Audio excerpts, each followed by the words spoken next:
Hello guys, and welcome back to the channel. So now guys, it looks as though we spoke too soon regarding this new chief of staff of Malam Buhari, this Ibrahim Gambari character. It looks as though with this guy, we're jumping from frying pan to fire, from a river into an ocean. With this guy, it looks as though now Abakari would look like Mother Teresa. Guys, I bring you this.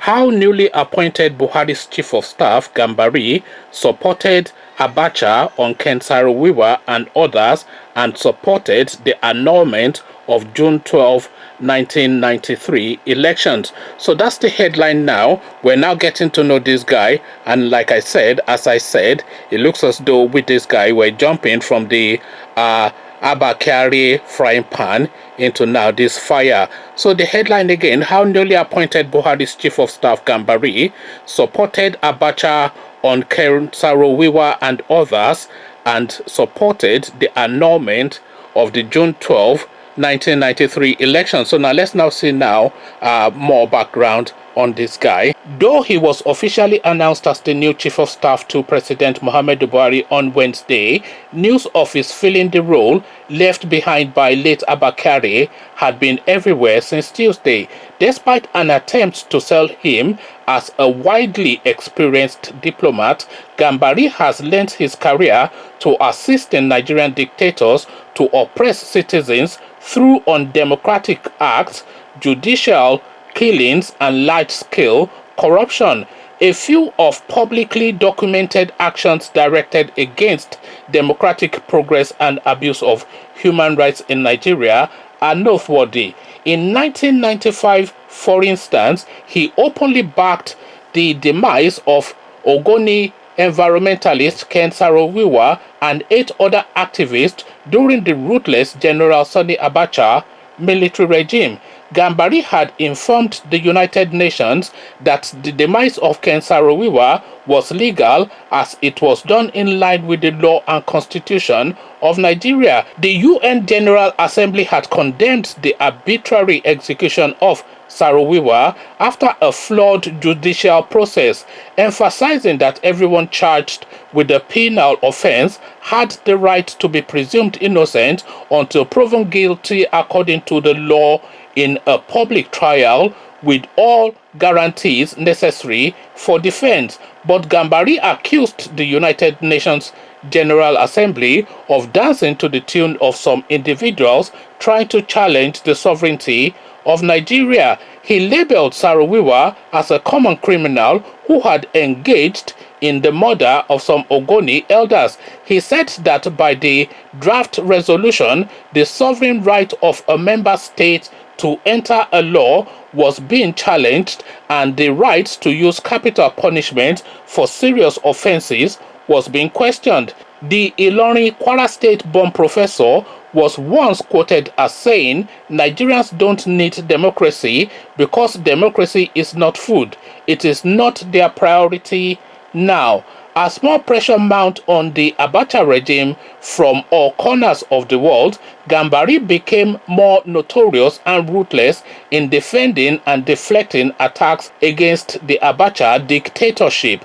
As a result of his actions, he was forced to resign as head of a committee organizing peace talks between the Nigerian government and the militants in the oil-producing Niger Delta. Some Niger Delta leaders, including MEND, rejected Gambari's involvement in the proposed summit. "My appointment has attracted what appears to be a well-orchestrated and relentless opposition from some quarters, institutions, groups, and individuals. As a result, my name has become the issue in place of the attempts at finding a just and lasting solution to the crisis in the Niger. In light of this, I wish to be excused as the chairman of the steering committee of the summit," Gambari said in his resignation letter to former President Umar Yar'Adua.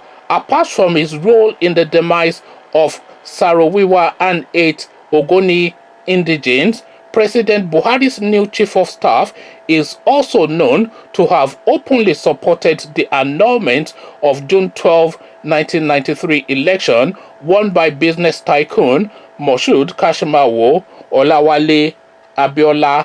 The military regime of Ibrahim Badamasi Babangida cancelled the outcome of the election, overwhelmingly won by Abiola, while the Abacha government arrested and threw him in prison, where he remained until he died on July the 7th, 1998. So now, alas, I was just doing a video, just naive me, I should say. I have to put my hands up and admit to naivety regarding this guy, because I just went on face value. So here I was going off the back of his CV and his impressive academic achievements, saying that this might well be somebody now that would tone down and sanitize and civilize the Buhari regime. But alas, this guy is even worse than Abakari. We never thought that was a possibility, but it looks as though now, from the readings now, all of the comments that is coming through regarding this guy, he's even worse than Abakari. So it is the goal of these people now that really it continues to confound me. So let's look at Malam Buhari, for instance. Malam Buhari is a coup plotter who truncated the last civilian regime that we had in Nigeria, the Second Republic, because this new dispensation and this new democratic experience that we are now under is the Third Republic. So the Malam Buhari regime, who truncated our last democratic excursion, is the man now that is now enjoying the largesse of the new democratic dispensation that the everyday Nigerian, the honest Nigerians, fought hard and paid blood, sweat, and tears for. So a coup plotter is now the man now that is purporting to be the now democratic president. That is the one alarm, and that is an alarm enough. So now the guy now that supported now the truncation of what should have been the beginning of that Third Republic in 1998, the Abiola presidency. Anyway, I think it's either 98 or 93, I'm not quite sure, but you can check if you want. So the guy now that supported now the truncation of that particular dispensation is the one now that is the chief of staff.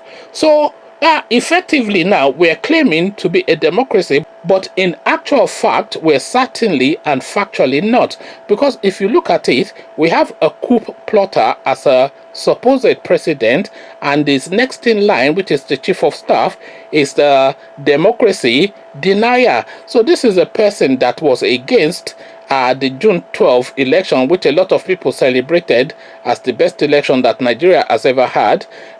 So he was against that, and the person that was even more against that sort of people having their will, because democracy, of course, is people having their say and their will.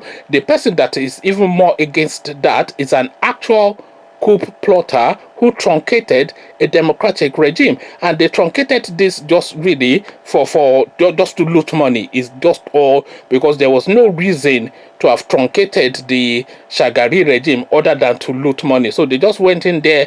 They're saying, well, what is he more than me? He's an idiot, I'm an idiot, so why should his idiocy collect money when my own idiocy can collect money when I have all this power of the military? And that is really what they did. So this is a man that truncated a civilian regime, now putting a person that is a democracy denier as his next in line. And this is now the direction of travel that Nigeria continues to embark upon. So as I said, from frying pan to fire, be careful what you wish for, because it might well come true to your detriment. Now, this guy almost certainly will make Abakari look like Mother Teresa, but the future will unfurl very quickly before our very own eyes. Conversations in the comment section. It looks as though the situation remains the same and worsens. What says you? Come share thoughts, the new man.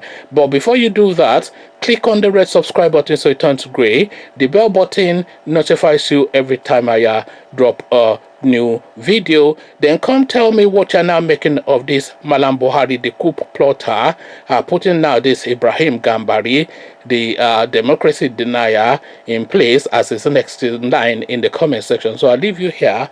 Carry this conversation on with you in the comment section. But here I say peace.